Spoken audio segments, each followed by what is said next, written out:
policy making type of models, right? So the engineers, for example, they are geared up in systems thinking. That's not how we do business. Some of the, more progressive business schools or models are now beginning to integrate systems thinking.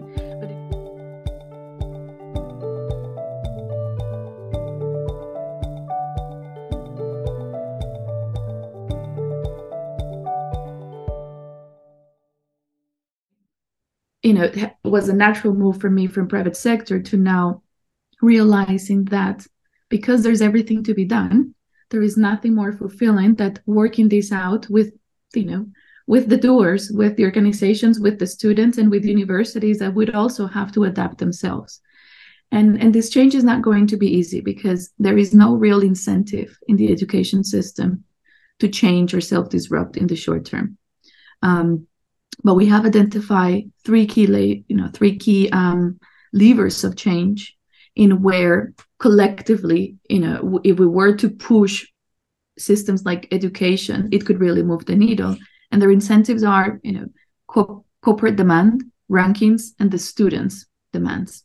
And this is very, very important because if in the coming months and years, we will continue to have, and I'm going to put the example quite recently of Walmart, right? When you have the largest private employer in the US and one of the largest in the world saying, I don't need my workers to have a college degree to have a corporate role, it's already sending a very important signal.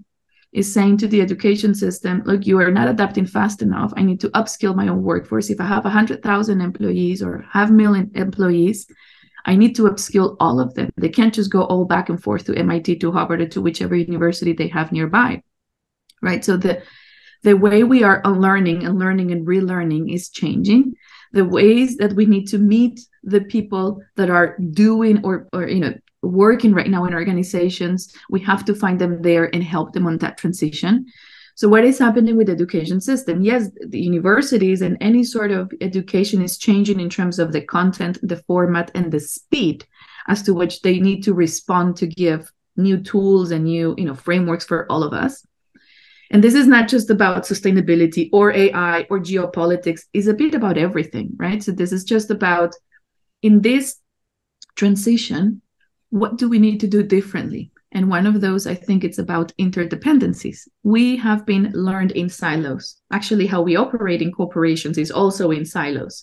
All of this is changing because much like COVID, that we learned that we're interconnected and all the systems have intended and unintended consequences. If you're working on food system, you might address this, but it's going to damage the other thing here and vice versa.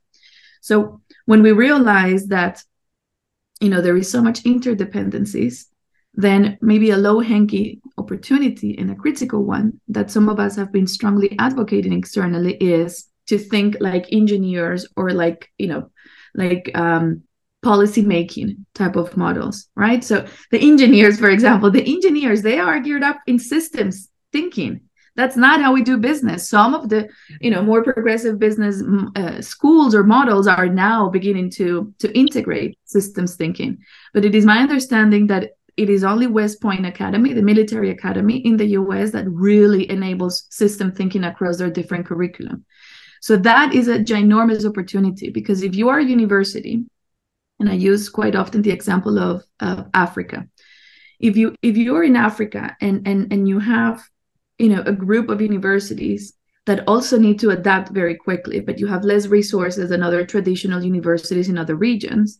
Actually, what we're seeing is that the level of agility and innovation in those regions is much faster than even in the US. Why? Because they are taking technology, sustainability, and other things at the same time cross-functionally and changing and adapting their curriculum and the service offering, which is fantastic.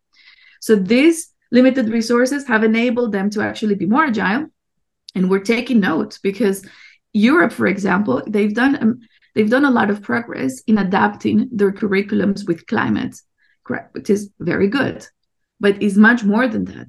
We need to leapfrog to the interdependencies of AI and climate and biodiversity and So when you take all of those things more holistically, you're also helping to define a new paradigm of leadership.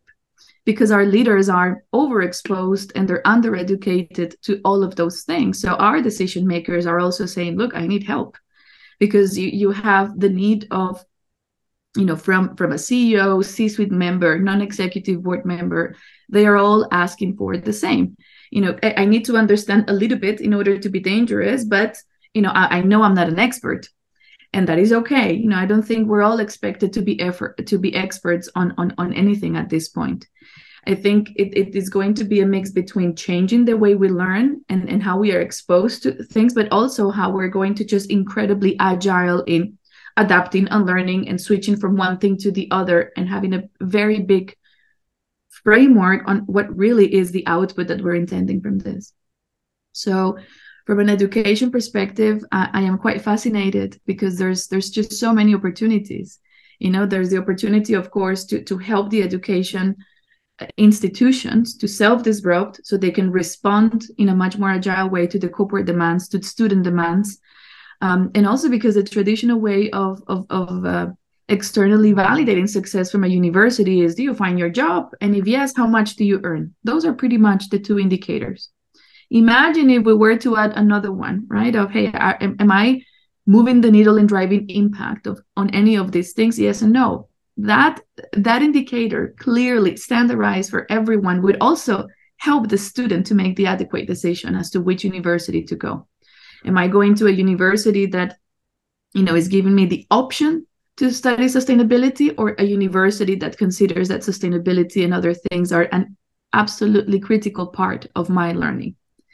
So I think from a supply demand perspective, we're going to see a lot of the marketplace adjustments and having a lot of Kodak moments from institutions that, if they resist the change, or if they don't do it in a more agile way, then yeah, I mean, even their model will be will be at stake, I would say. I'm happy to take a pause here in case there's a.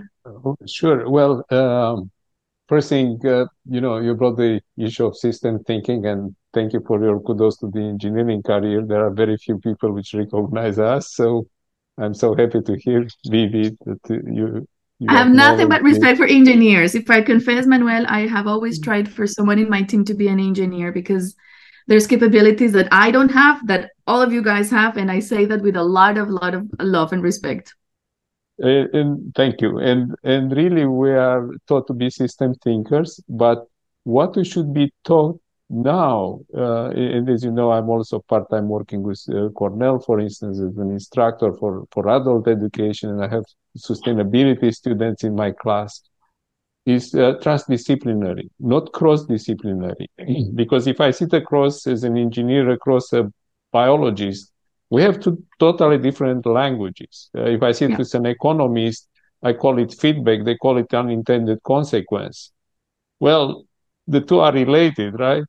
And we don't even have a common language. So universities are built on a model of hundreds of years of experience of, ivory towers, right? You have this research very deep, and they have their own language. And then you have the marketing research, and they have their own language.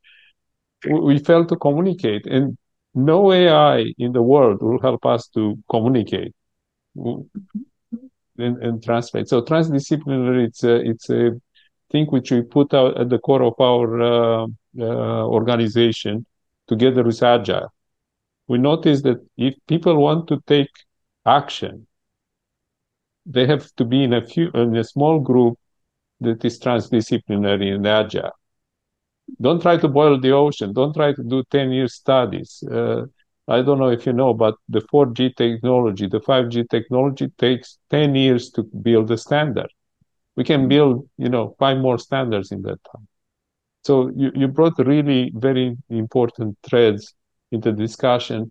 We're fortunate to see and have some partnerships with small universities which are trying to be different. Minerva is one that we're doing it.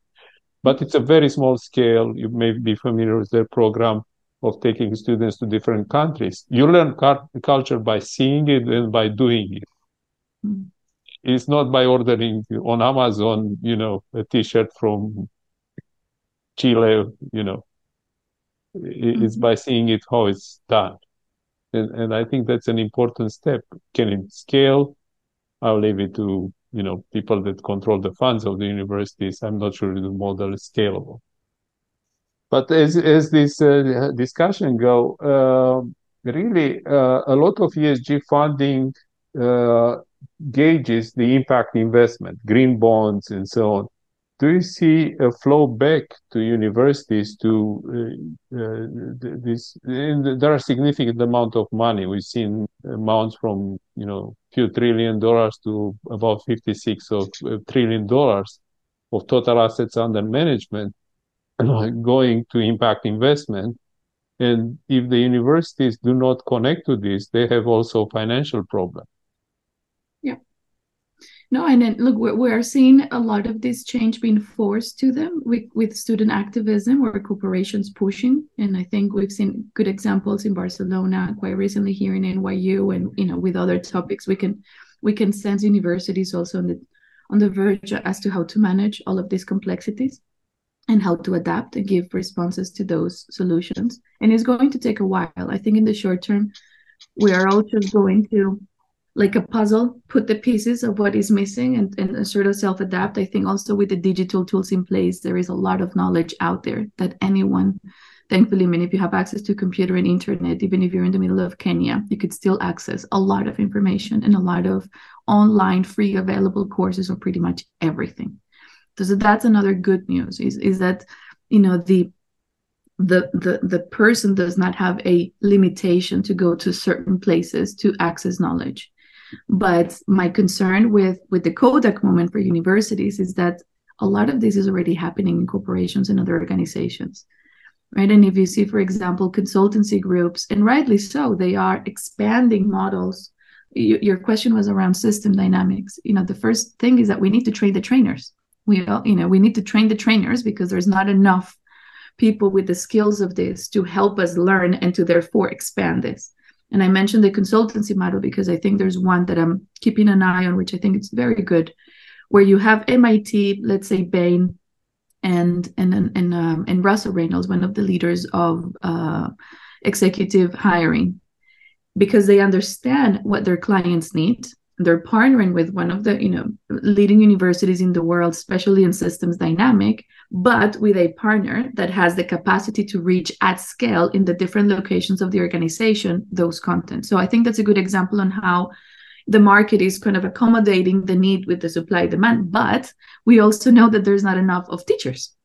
So in this transition economy, we do know there is going to be an opportunity. There's an expectation of more than 10% growth just in education sector. So that's a good thing, right? Because we're going to need more teachers. We're going to need more resources in these universities, in where I would encourage no more sustainability centers. We need solution centers, because maybe with a solution-driven mindset and an interdisciplinary mindset, these solution centers can become the place in where all of these new dynamics happen. Of course, a transition is not easy. We're asking these universities to do a ginormous shift. I mean, coming from Unilever, in where the experiment and the transition of portfolio, it took over a decade and they're still working on it. We understand this is not easy. No one said that it's easy to transform your portfolio, but we have to. If not, I do believe these organizations will be left behind. And with education, one of the things that it's just fascinating is the size of the opportunity.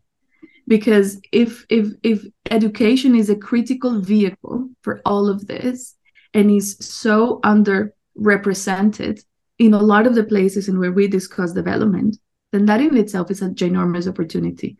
I mean, in COP, we don't have a place for human capital and education as part of the conversation. And this is a problem. Aside of the human capital side and what it means, there is not going to be an energetic transition if we don't have the right skills and people with those skills doing and leading that. And one of the things that keeps me up at night is I learned quite recently, and working closely with the climate work colleagues led by Eugene Kirpichov. He's a former Google engineer who is now geared up into the climate workforce, and he's bringing attention. We're having this conversation in Climate Week, He's bringing attention to the fact that it took our education system 4 decades to have 25 million professionals with the capabilities of STEM roles, science, technology, maths. So we will need at least 10 times that in the next 7 years if we are to make this energy transition, just to give you an idea. And we could extrapolate a very similar triangular assessment with the 70 million students that every year graduate on business, law. So you have all of this very, very important human capital that we need more of it, educated with certain skills that, of course, a lot of those are going to be different than the previous decades, but we need to accelerate in how we're going to do this. So there is a lot of sense of urgency. There is a lot of big tables in where this topic is not there. And we hope that when it is going to also bring to light the sense of urgency as to why universities are a critical part of all of this. And it's not easy for them because they're also in the middle of geopolitics and everything is politics today. And everything else, politically right? Correct and so on. And, yes.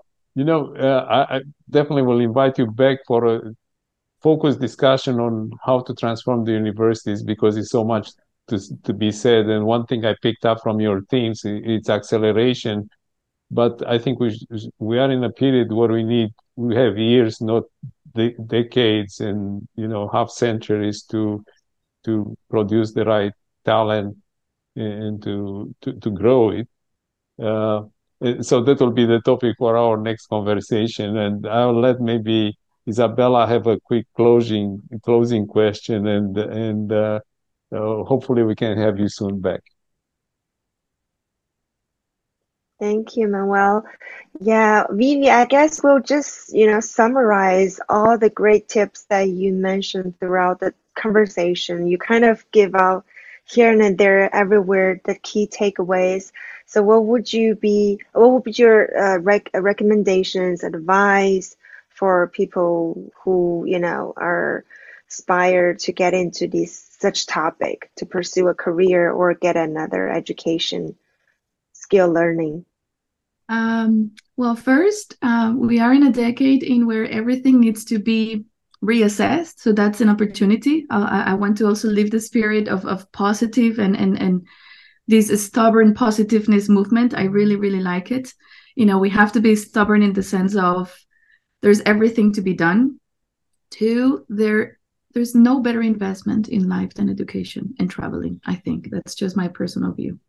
But knowledge and experiences, it's just, is a gift. And I have never, ever gotten it wrong when I invest in education. And I believe more than ever, we will have to reinvent ourselves and how we see the world. So that's why education is so exciting.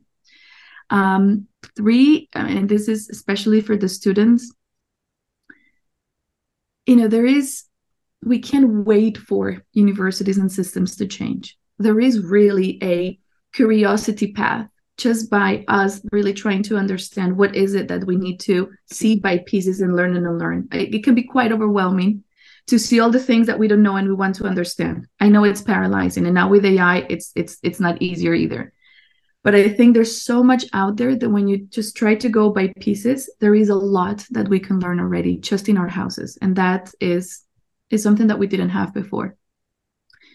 And please do not leave the element of human and people in all of this. I do believe that this has to be at the center, as well as the understanding of our environment and limited planetary boundaries, that name them as you name them. We simply have limitations, and we have to learn to coexist and develop new economic models for that. And that requires a lot of open mind, that requires a lot of change and transformation and disruption and words that make us a bit uncomfortable just coming out of a pandemic and seeing the world as it is. But maybe that is the perfect opportunity for us to change paradigms of leadership and paradigms on how we are addressing and understanding all of these things. Beautiful. Thank you so much, Vivi. Thank you so much for your lovely advice and everything you shared today. We can feel it's from the bottom of your heart. It's nothing, official. It's nothing, just to be talking like you just give another talk. It's your heartfelt, advice and opinions and everything you're thinking about.